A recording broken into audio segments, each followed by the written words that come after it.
Assalamu alaikum, xayrlı akşamlar. Saygılar TR телеканалының телесерджілері. Бүгін информацион программасыны сейретесін. Студияда сіздер үшін мен Гүлсум Халилова çalışам ve nevbetteki bölümümüzne vade etkenimiz gibi biz Kırım Tatar tilinde alıp baracakmız ve sonki aktual haberlerini hem Kırım etrafında hem Ukrayna içerisinde ve halkara haberlerini müzakere etmeye planlaştırdık. Men hatırlatam, biz canlı yayınımızda çalışamız. Ekranlarınızga rejissörlarımız telefon numarasını takdim eti 067 63 46 130 Viber vasıtasıyla stüdyamızga bedava şekilde telefon açmaya imkanınız var ya da Skype adresimizni kullanabilirsiniz. atr.tv buyurunuz, bizlerge telefon açınız. Sizin sesleriniz bizim için çok mühim. ATR telekanalına manevi destekni bizim YouTube sayfamızga abone olarak ifade etmege imkanınız var mı? Diyecektiniz, ATR telekanalına destekni Patreonumuzga abone olup ifade edebilirsiniz. Bizim yanımızda olan, bizlerini destek etken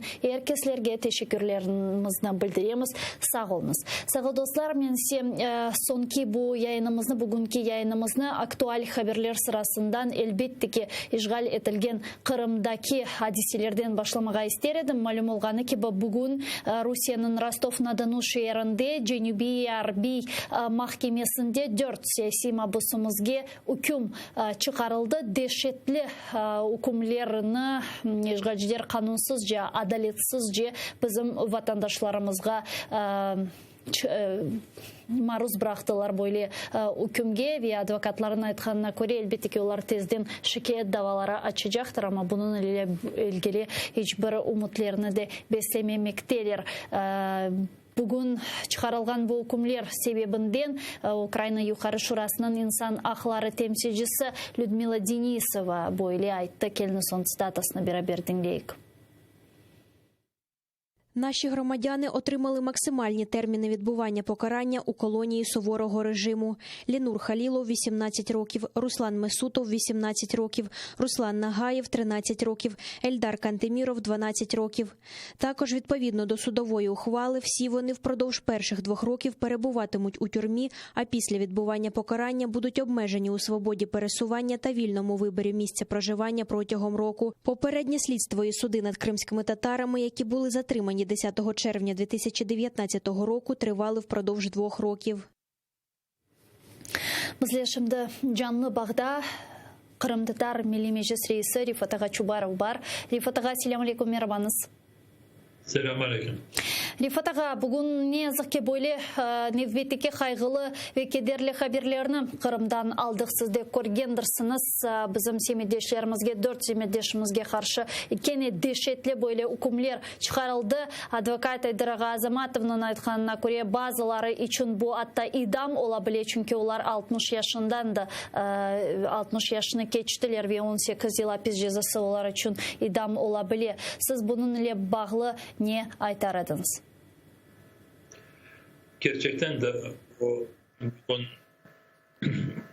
Rostov'da Rusya askeri mahkemesi tarafından böyle haksız ceza algan arkadaşlarımız genç değiller. 56-57 yaşında, tek Eldar Kantemirov 41 yaşında, 54 yaşında Lenur Halilov. Ama mesele tek bu onların yaşlarında değil. Aslı mahkeme ve kabul etken mahkeme tarafından kararlar hepsi haksız ve bu kararları çıkaran kişiler kendileri cinayet yaparlar ve şimdi bunu hepsini Ukrayna prokuratura tarafından elbette davalar açılacak ve bu kararlarını mahkeme tarafından kabul etken kişiler hepsi bu mahkeme davasının işte mahkeme işini bu davanın prokuratura tarafından açılgan davaga gidirilecekler. İnşallah bir vakit onların da zamanı gelir ve cezalarını alırlar. Yani bu Kırım Muhtar Cumhuriyeti'nin prokuraturası demek bizim semedeşlerimizge hüküm çıkargan, tintuvlarda iştirak etken, bu sözde tetkikatını alıp bargan, sözde hukuk korçalayıcı organlarını takip ete, onların isimlerini ve ilahiri bile öğrene değil mi? Öyle, her bir bizim haksız orada mahkemeye düşken ya da içeriye bırakılgan, hapiste bırakılgan arkadaşlarımızın böyle etrafında burada davalar açıla ve o cinayetini yapan bütün kişiler işte kozoguna alına ve onlara karşı araştırmalar yapıla. Ama ne vakit sırası gelecek işte burada bu mesele var. Elbette ki biz anlayımız ki bugün Ukrayna'nın Kırım'da olup geçken ve direkt böyle Kırım'a tesiri ne yazık ki içerisinden yoktur, olup olamazdı zaten Kırım işgal içerisinde bulunganı sebebinden. Ama herhalde sizin fikrinizce Ukrayna devletinin bu yönelişte insan hakları saklanılması, siyasi mahpusların meselesi kotarılması, belki gelecekte azat edilmesi yönelişinde yapabileceği en mühim hareket nedir? Şimdi elbette bu soydaşlarımız haksız böyle cezalangan soydaşlarımız ve tek bugündeki 4 kişi değil de diğerleri de sayısı 100'e yakınlaştı tek Kırım Tatarlar. Bunların isimleri her vakit uluslararası teşkilatların toplantılarında çeşitli türlü görüşmelerde. Misal için biliyorsunuz bugün bu Amerika Koşma Devlet Cumhurbaşkanı'nın yardımcısı Blinken bu Dışişleri Bakanı böyle söylemeye mümkün. Şimdi bir açıklama yaptı. Çünkü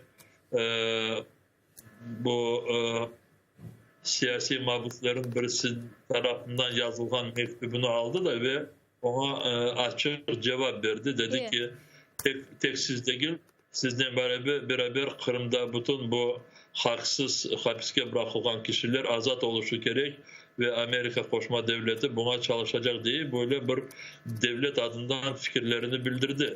Ukrayna devleti şimdi ne kadar davransa da bu insanlarımızı azat edilmesi tek Moskova'ya, Putin'e bağlı. Putin ise bu sonki vakitte şimdi mahsus Ukrayna-Rusya arasını daha çok zorlaştırmak için Ukrayna ve Batı ülkelerinin arasında böyle bir şantaj yapıp kendi Rusya'nın menfaatlarını yerine getirmeye çalışıyor ve şimdi Putin tarafından Kırım'da yaşayan ve hapiste bırakılan kişileri azat edilmesine Moskova hiç davranmayacak. Bunu açıktan söylemek gerek. Ya Rifat Ağa şunu soracağım. Siyasi mahpuslar meselesi etrafında malum olganı ki benim yayınımda Rustem Beyumirov birkaç kereler bu siyasi mahpusların statusu ile bağlı kanun leyhasının hazırlanganı aytıp geçti. Degenine göre bu Kırım platforması kanun leyhaları çerçevesine kire eken. Siz bu kanun leyhasının tanış olmağa imkanınız oldu mu ve belki de siz bu kanun leyhasının işlep çıkarılmasına dahilsiniz, bağlısınız. Bu kanun Bu konuyla bağlı bir-iki varyantlar var. Kanun leyhaların bir-iki varyantları var ve onların içinde Mustafa Ağamızın da çalışkan bir leyha var. Ve arkadaşlarımız bile çalışıyorlar. Şimdi biz bu Kırım Tatar Milli Meclis tarafından böyle bütün inceliklerine bu konuda böyle girişmeyiz. Çünkü arkadaşlarımız bu milletvekillerimiz alın bara ve inşallah gelecek bu sentyabrden sonra başlayan parlamentin çalışmalarında bu kanun kabul edilir. Ama şimdi Ukrayna'da diğer kanunlar da çalışıyor da ve bazı kanunlara göre çeşitli türlü böyle organlar kuruldu ve onların birisi bu siyasi mahpusların meseleleri ve onların korantaların durumunu bakması için burada bir komisyon kuruldu ve bu komisyonda bizim ilmi Umarım dostumuz yakın kadar Milli Meclis azası çalışır ve orada korantalar işte bu hapiste olan kişilerimizin korantalarını ya da advokatların çalışmalarını bir türlü karşılamak için hükümet tarafından bazı meseleler gerekli kadar değil, açıktan söylemeye gerek. Bir söyle düşünmesin ki insan hapiste düştü da şimdi ona Ukrayna taraftan dolu yardımlar geliyor. Öyle şey yok. Ama bazı yerlerde devlet yardımcı olmaya tırışa ve biz bunu beceriyoruz buradan. Anda da seçili bir şekilde berili bu destek benim bilgenime göre, anda komisya çalışan benim bilgenime göre. o kişilerge hepsine berili. Hepsine berili.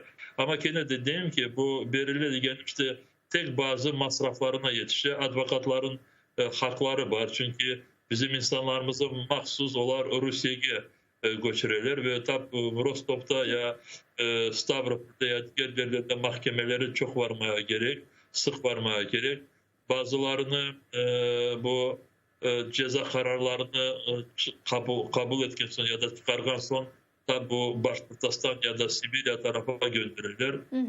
İnsanlar çok zorga düşerler. O sebepten elbette bu hapiste olan kişilerimizin korantaların yanında olan cemaat biraz becerdiği kadar yardımcı olsaydı bundan da çok fayda, çok yardımcı olabilirler ve bu korantalar belki yardım koruyabilirler. Şimdi Rifat Ağa malum olğanı gibi demek Kırım platforması yakınlaşa ve Kırım platforması yakınlaşkanın yanında çeşit türlü haberler meydana kele. Bugün alıngan haberlerge göre Kanada devleti hangi şekilde Kırım platformasında temsil edileceği belli oldu. Kanada'da Ukrayna elçisi aytkanına göre George Fury Kanada Senatının spikeri temsil edecek eken öz ülkesini Kırım platformasında. En başta şunu sormağa isteyeyim sizden, yani temsilcilikinin hangi şekilde takdim edileceği Kırım platformasının semereligini tesir edecek mi ya da fark etmez hangi devletten kim geleceği olsun Nazir Spiker ya da Cumhurbaşkanı zaten o belirli bir pozisyonun endi kelip çıxa ve endi tasdiklangan şeylerini zaten aytacak ya da bağlı kenedi. Birinciden elbette önemli nasıl ülkeler, nasıl devletler katılacaklar, koşulacaklar ve birinciden bu Kırım platformasına iştirak etmeye razı olan isteklerini göstergen devletler çok önemli. Diyeceğim burada bu devletler çeşitli türlü risklerden ya da Rusya'nın şantajından korkmadılar ve onlar kendilerinin bu siyasetini yerine getirirler ve birinciden kendileri anladıklarının işte o pozisyonlarını çizerler. Ama siz söylediğiniz gibi elbette bu resmi delegasyonun başlığı da biraz böyle korumlu ola. Çünkü misal için bazı ülkelerden cumhurbaşkanlar gelirler. Evet, cumhurbaşkan geldiği vakit şimdi ben bilmem nasıl devletlerden gelirler ama biraz açıklamayayım da bir iki gün bekleyeyim. 9 devletten cumhurbaşkanlar olacak. Elbette bu çok önemli. Bazı devletlerden başbakanlar olacak. Bugün eğer ben yanılmazsam daha bir ülke Şveçya. Onlar da haber ettiler ve onların resmi delegasyonu başbakan başlığına olacak. Fazla ya da ziyade devletler dışişleri bakanlarından gelecekler. Ama yine de söylemeye isteyeyim ki bize birinciden önemlilik yani ne kadar devlet bu Kırım platformasına koşulacak. Anladığıma göre şimdi 40'tan ziyade oldu ve daha bir iki gün vaktimiz var. Son bir noktanı pazar günü koyuyoruz. Bugün benim stüdyamda sizin meslektaşınız, yani Ukrayna Yukarı Şurası'nın 8. çağırıvında sizinle beraber parlamentoda bulungan çalışkan Viktoriya Ptashnik'nin aytkanına göre fraksiyadan dış milletvekili işte 2014 senesi Birleşken Milletler'in Baş Asambleyasında Ukrayna'ga destek etken Kırım işgalini kabul etmegen oylar reyler berilgeni vakit 100 devletten çok devlet oy bergen destek etken Ukrayna'nı ve işte 100 devletinin geleceği beklentilerinde bulunayken, yani sizin fikriniz bu öyle olabilir mi ya da kenedi 42, 43, 45 belki de yakınlaşkanın daha çok olur bu yanda güzel temsilcilik? Ben böyle fikir taraftarı değilim. Dersin ki 2014. sene 29. Mart edimi şimdi çok hatırlamayayım. Bu Birleşmiş Milletler milletlerde oyga koyulduğu vakit 100 devlet Ukrayna devletinin toprak bütünlüğünü kabul etti. Bakınız burada toprak bütünlüğünü kabul etti. 100 devlet. O ayrı bir meseleydi. Şimdi misal için Kanada Ukrayna'nın toprak bütünlüğünü ya da Birleşmiş Milletler Teşkilatı'nda ya da bilmeyeyim Avrupa Konseyi'nde yok. Başka yerlerde bunu çok koymazsın çünkü haksız bu. Ama Kanada Birleşmiş Milletler'de oyga ya da reyge, seske koyulsaydı ben eminim 100'den az olmaz dedi. Şimdi ise tek biraz farklı bir tedbir. Şimdi ise Kırım platforması kurula ve birlikte bu devletler nasıl iş alıp barabilirler de ve bu çalışmaların neticesinde Kırım'ın Rusya'nın işgalinden azat edilmesi. Bu çok başka bir farklı bir şey. Ve burada şimdi böyle ölçeğe koymaya, bana toprak bütünlüğüne 100 devlet sesini verdi de Kırım platformasına 40 devlet koşuldu da ve burada arada çok büyük zayıflık var demesi aslı doğru değil. Bunun beraberlikte alıngan haberler sırasında ve laf etilgenine göre şimdi ekspert bağı, Kırım platformasının ekspert bağı tızıldı. Siz bilesiniz geçken hafta endi olarının demek birinci toplaşıvı ötkerildi dep aytmaga mümkün. Menin bilgenime göre ekspert böyle bağının endi reisi de seçildi ama ismi da aytılmay gizli şekilde saklanıla. Mına olarının yapkan faaliyetlerinden umutlar besleysiniz mi? Nasıl görüyorsunuz? Aslında birinci bu toplaşıvları güzel geçti mi? Siz memnunsunuz mu ekspert gruppalarının faaliyetlerinden? Hangi ekspert gruppalarının kirgenleri olar bağımsız böyle mustakil mi? Şimdi bakınız, Kırım platforması kurula ve şimdi nasıl anlatayım dersin ki her taraftan her bir yönelişte kuruluş çalışmalar gidiyor. Ve Kırım platformasının gelecek faaliyetinde ekspertlerin çalışmaları çok önemli bir yerde korunuyor. Ve şimdi bu Kırım platformasının kuruluşunda işte yakın olan ya da vakit ayırmaya becergen bu kısa zamanda işte çok ekspertler sağ olsunlar gelip koşuldular. Ama Kırım platforması devamlı çalışmalarını başlayan son ben eminim ki her bir ülkelerde daha dünyada çok bilgili, korumlu ekspertler koşulacak. Ve şimdi ben çok böyle bir kereden kendim üstüne böyle söylemeyi istemem ama Kırım platformasının böyle bir meydan gibi onu kullandığımız, Kırım platformasını meydan gibi kullandığımız vakit orada çeşitli tedbirler olabilir ve bu tedbirlerde dünyada diğer çok ekspertlerin çalışmaları da orada hem prezentasyon olabilir, hem gösterilebilir, hem onların etrafında gerekli adımlar alıp barınır. Şimdi ben o sebepten tek onu söyleyeyim. Daha çok ekspertler böyle çalışma başladığında daha koşulacaklar. Misal için biz Dünya Kırım Tatar Kongresi'nin içinde arkadaşlarımızla kendi ülkelerinde Kırım'ı çok yaxşı bilgen, Kırım Tatar milletinin meselelerini ve hem böyle genel problemalarını anlayan kişilerini cedbilge alıp onları Kırım platformasının yanında Kırım platformasının çalışmalarına davet etmeye böyle bir hazırlıklar alıp varız ve arkadaşlarımız Polonya'daki misal için ve Türkiye'deki arkadaşlarımız böyle cedvel kurmaya başladılar.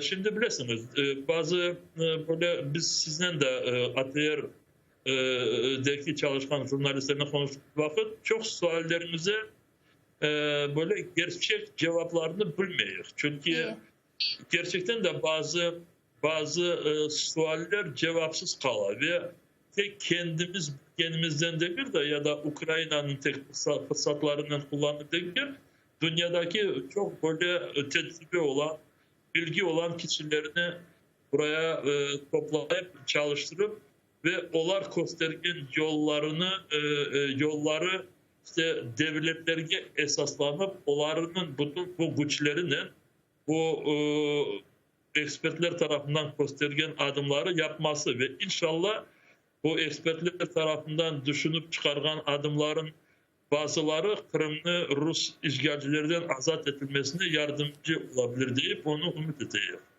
Böyle işte sualler sırasında daha bir sual var. Onu da soracaktım buna geçenlerim benim stüdyamda belli jurnalist Larisa Voloshin'a barıdı. O da bu Kırım platformasının ekspert grupasına kire ve degenine göre Kırım platformasının esas yapabilecek ve yapması gerek olan Kırım'ın hangi şekilde kaytarılacağı ve Kırım Tatarlarının bu mesele etrafında akları tıklanılacağı, akıbetini belgilenif meselesi koterileceği ve bu yönelişinde endi bir neticelerge kelmek gerek olganını Ukrayna yapması gerek dep ayttım benim yayınımda. Ben de şunu soracaktım, aslında Kırım platforması çerçevesinde Kırım Tatar meselesi, aklarımızın tıklanılması ve akıbetimizni belgilef meselesinde, yani bu meseleler hangi yerde turalır?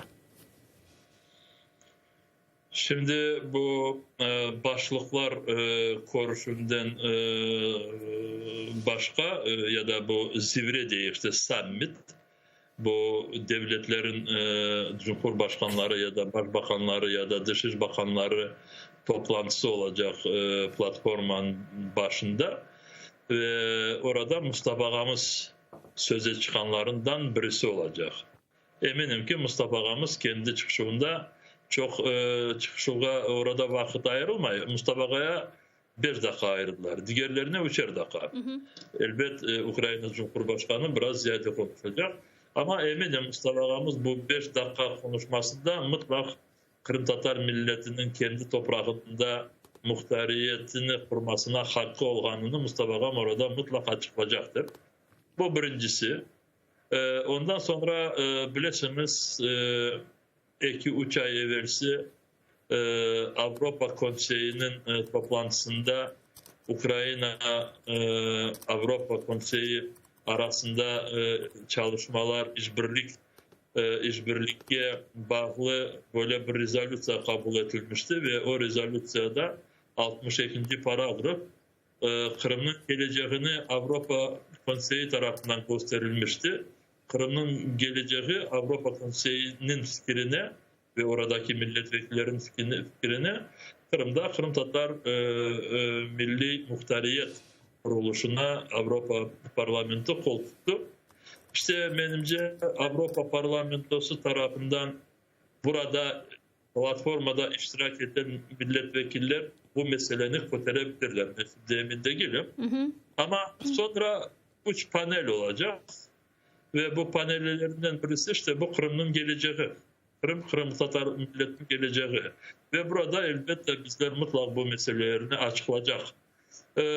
Şimdi elbette bu Kırım platforma zirvesinden sonra kabul edecek bu deklarasyonda böyle açık yazılı belki de burada belki de benimce işte böyle incelikler oraya gidirilmeyecek. Çünkü Kırım Deklarasyonu şimdi bu manası bütün koşulgan devletler bu deklarasyonu imzalasın. Ve işte bütün bu resmi delegasyonların imzalarını toplamak için garanti olarak işte biraz bu deklarasyonun yazısını biraz toparladılar. Ben olsam başka türlü biraz yazar edim ama ne olsa da burada ülkeler çalıştılar. Ama Kırım platformasının bu toplantıdan sonra devamlı çalışmalarında Kırım'ın statüsü ve Kırım Tatar milletinin tamirli millet olarak geleceği benimce Kırım platformasında ayrı ve önemli konulardan birisi oluşu gerek. Şimdi, ve öyle de olacak. Umut etemiz inşallah öyle de olur. Ardı gür olsun bu faaliyetlerinin. Şimdi bu halkara meselelerine biraz geçmeye isteyeyim de halkara meselelerini müzakere etmeye isteyeyim. Zira Ukrayna'nın halkara teşkilatlarda, halkara arenada dış siyasette olgan vaziyeti bizge, bizim akıbetimizge, Kırım'a, işgal etilgen topraklarımızga çok bağlı. Bilesiniz 22 avgust günü Ukrayna'nı Almanya'nın kansleri Ангела Меркель ziyaret edecek ve bugünlere belli olganına göre ondan evvel ise Moskova'ya ketecek eken 20 Ağustos'ta sonra Kiev'e gelecek. Buna sizin fikrinizce bu bir şüphelerini doğurmay mı Merkel'in başta Moskova'ya sonra Kiev'e gelmesi bu ziyaret sizin fikrinizce neyle bağlı olabilir? Zira Zelenski'nin Merkel'in konuşuvu çok da uzakta değil, bir ay evvelsi olar konuşken laf etken edilir. Şimdi bilirsiniz aslında diplomasi bu iki şekilde çalışır. Çünkü birinciden böyle açık konuşurlar, çeşitli türlü ondan sonra açıklamalar. İkincisi işte odalarda konuşurlar, bazı şeyleri konuşurlar, dışarı konuştuklarını bildirmeyirler. Çünkü böyle de gerek olur diplomaside ve böyle kapalı konuşmalar olduğu vakit bizim her vakit şüphelerimiz olur. Çünkü bizim için de çok önemli ne konuştular, ne karara geldiler. Ve mesele tek Kırım'la bağlı mı bağlı olmadığı tek değil. Elbette Kırım'la bağlandıkları vakit aslında bize vakit ne konuştular ve nasıl karara geldiler bunu anlamaya çalışıyoruz. Ama bazı yerlerde başka konularını da konuşsalar, misal için şimdi aslında dünyada her gün öyle bir böyle karışık olaylar geçiyor ve her bir etraf karıştı böyle. Görüyorsunuz Afganistan'da ne var? Ya da Rusya'nın bazı dışarı politikasının bazı davrandıkları ve şimdi ama ne olsa da Ukrayna Cumhurbaşkanı bu kırmızı çizgiler kendisi için ne yerde olduğunu yaxşı bilir. Ve eğer Allah göstermesin bu Merkel'in gelgeninde bazı Ukrayna tarafından hiç becerilmeyecek ya da hiç kabul edilmeyecek böyle bir teklifler olsa benimce bunu Ukrayna Cumhurbaşkanı kendisi açıklayabilir. Ben buradan işte dersin ki gelecek şimdi Merkel de ve Ukrayna'ya daha çok böyle Ukrayna'nı düşürmek için ya da bilmeyeyim Allah göstermesin bazıları değiller ki Kırım'ı Rusya'ya bağışlamak için bir türlü böyle bir baskılar yapacak. Ben böyle düşünmüyorum. Ama arada işte bu Rusya, Batı ülkeler, Ukrayna işte nasıl çalışacak ve gelecekte Donbas taraflarına Ukrayna'nın kontrolü nasıl gelecek, kaytacak, Kırım'ın geleceği burada illa bir şeyler konuşacaklar. Bu konuşmalar böyle bir fikir paylaşmak gibi böyle bir şekilde yapıyorlar. Ama aynı zamanda gaz meselesi var. Ukrayna'nın bilirsiniz borusu, gaz boruları. Şimdi Rusya'dan bu borulardan Avrupa ülkelerine gaz geldiğinde Ukrayna faydalanar. Bu gaz transfer yapılanına borulardan kullanılanına Rusya böyle korunmuş şekilde para masraflarını kapatar. Kira için para verir Ukrayna'ya. Şimdi Rusya bundan kaçmaya istiyor. Benimce Merkel bu Ukrayna'nın borularına Rusya kira etkenine devam etmesine böyle bir adımlar yapacak ve Ukrayna'nı bu taraftan biraz işte Ukrayna'nın korkularını biraz azlaştıracak gibi bana öyle görünüyor. Ama bakarız. Ya bakarız çünkü Budapeşt eki olmasın da yani bu sözde kompensatsiyalar, garantiyalar ve ilahri. Rifat Ağa, Afganistan dep Afgan meselesini ayttınız da aslında anda Kırım Tatarlar var mı? Çünkü şimdi vaziyet çok dehşetli. Anda insanlar kaçalar Ukrayna'dan böyle işte sığınak çağıralar çeşitli ülkelerge keteler. Bu mesele etrafında ne düşünüyorsunuz? Benim hiçbir vakit haberim olmamıştı. Afganistan'da Kırım Tatarlar ya bir kişi olsa da böyle olganını bilmeyeyim. Bir iki kişi belki de vardır ama kendileri baksınlar bu çaresinde. Çünkü orada 30 seneden beri savaş gitti. Ve Afganistan böyle kolayla yaşamak için oraya mahsus göçüp gitmeye öyle bir ülkedeki ve oraya bilmeyip nasıl aklını toplayan kişi kendi isteğinden Afganistan'a gidecek. Biz de Suriye'deki olgan semedeşlerimizi de çoksunu da kurtarmaya becermedik. Daha onları kurtarmaya çalışmalarımızı devam edeceğiz. Allah versin de onları kurtarayım.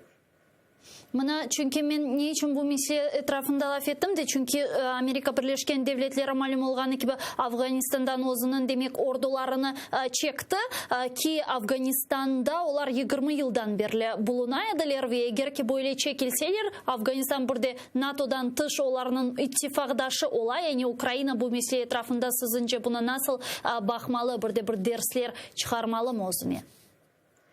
No, aslında bir acınıklı bir durum gerçekten de baksak çünkü orada yaşayan oradaki millet birbirinden şimdi çekişecek.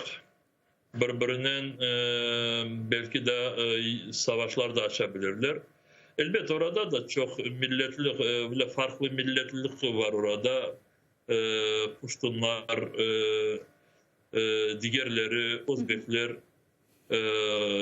Türkmenler ya da Farsi dilini kullanan diğerleri nasıl olsa da devlet 30 sene devamında ya da 20 sene devamında böyle söyleyeyim Amerikanlar girgen son kendi vazifesini becermedi ve Amerikanlar orada çok yatırımlar yaptılar. Gerçekten de çok yatırımlar yaptılar. Ama ne kendileri ne oradakileri bu yatırımları insanca kullanmadılar ve bütün insanları korçalacak böyle bir ülke kurmaya becermediler. Ve şimdi Amerikanlar çekildiler.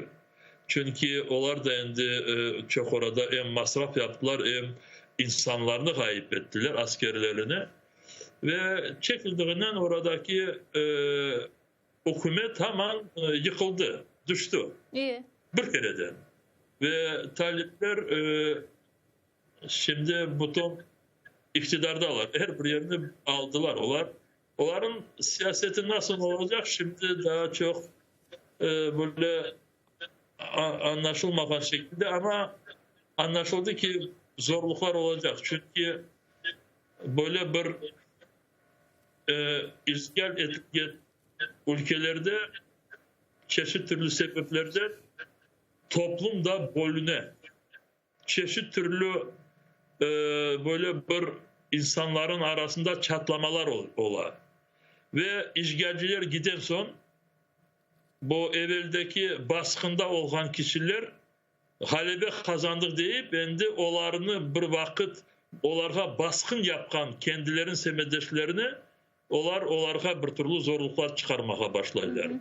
İşte ben bunu biraz söylediğim sebebi Kırım'da da öyle olacak gibi koruna da ve Allah versin de bizler birinciden Kırım Tatarlar aklımızı erteden böyle toplayıp da ve bir taraftan davrandığımız vakit birbirlerimizge insan olarak ağırlıklar çıkarmayız.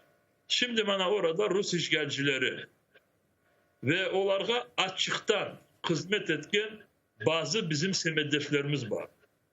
Ben şimdi oradaki hocalar ya da bilmeyeyim mektepte çalışkan ya da hastahanede çalışkan ya da bilmeyeyim olmayacak o da bu жилищный коммунальный хозяйство degen insanları almayın. Ben şimdi siyasi çalışkan kişileri diyeyim. Bana bakınız bugün 4 semedeşimize 61 sene ceza verdiler de 61 sene bunlar kapalı yerde ötkerecekler Rusların düşüncelerine. 4 kişimiz bir günde böyle bir çok zor ceza aldılar. Ya bunların korantaları var, balaları var, yakınları, akrabaları, dostları ve şimdi yarın bir gün bu böyle bir haksız ceza verilgenine eğer Allah göstermesin bir Kırım Tatarının orada bir böyle hissesi olmuşsa anlaşıldı ki o Kırım Tatarı böyle bir insanlarımıza katılık yapan Kırım Tatarı sorumlu olacak. Şimdi oradaki Ruslar var.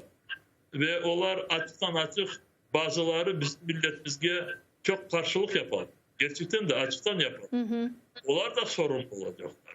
Ya da Rusya'da şimdi en azı 500 bin Kırım'da yaşamaya isteyen Rus vatandaşları geldiler. Neden? Neden geldi bizim topraklarımıza yerleşeler? Yarın öbür gün Kırım'da Rus bu işgalcilerin iktidarı aynı Afganistan gibi yıkıldığı vakit bu insanlar da sorumlu olacaklar. İşte ben bunu söylediğimi Ukrayna'da bilirsiniz şimdi bazı kanun leyhaları hazırlandı. Ve gelecekte yakın zamanlarda onları kabul etmeye biz de yardımcı olacak.